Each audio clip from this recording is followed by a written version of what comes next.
سلام به همه دوستان و همراهان، امیدوارم که حالتون عالی باشه. با جدیدترین اخبار ایردراپ ها با ما همراه باشید.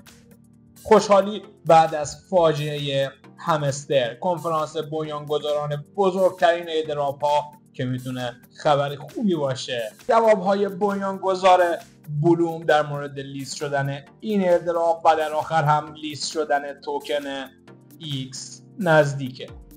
ممنون میشم که با لایک و سابسکرایب کردنتون از ما حمایت کنید. شما فکر کنید همستر هم مثل نایت کوین میانگین به هر نفر $250 میداد، چه اتفاقی میافتاد؟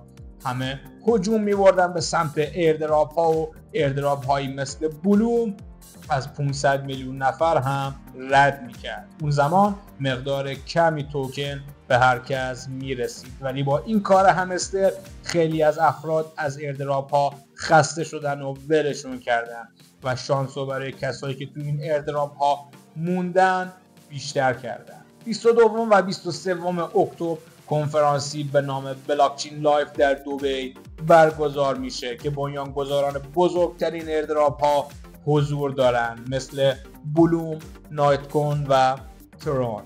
این کنفرانس قراره به 70 زبان زنده دنیا پوشش داده بشه و این میتونه خبر خوبی برای ایردراپ ها باشه. سوال هایی که از بنیانگذار بلوم شد گفته که قابلیت فارمینگ توکن داگز به سودی توی بازی دراپ فعال میشه و در دسترس قرار میگیره و در مورد لیست شدن بلوم هم گفته زمان مشخصی فعلا براش نداریم، ولی احتمال اینکه تا آخر سال میلادی این اتفاق بیفته زیاده. و در آخر هم خبر خوش لیست شدن X امپایر. صرافی اوکی اکسچنج توی توییت خودش اعلام کرده که این توکن توی 24 اکتبر یعنی 3 آبان لیست میشه.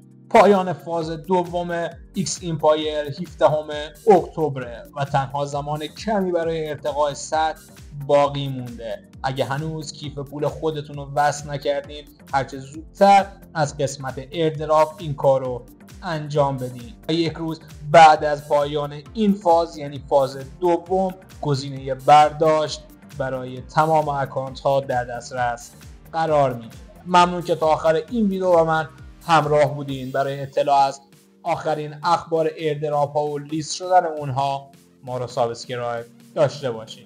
تا ویدیوی بعد، خدا نگهدار.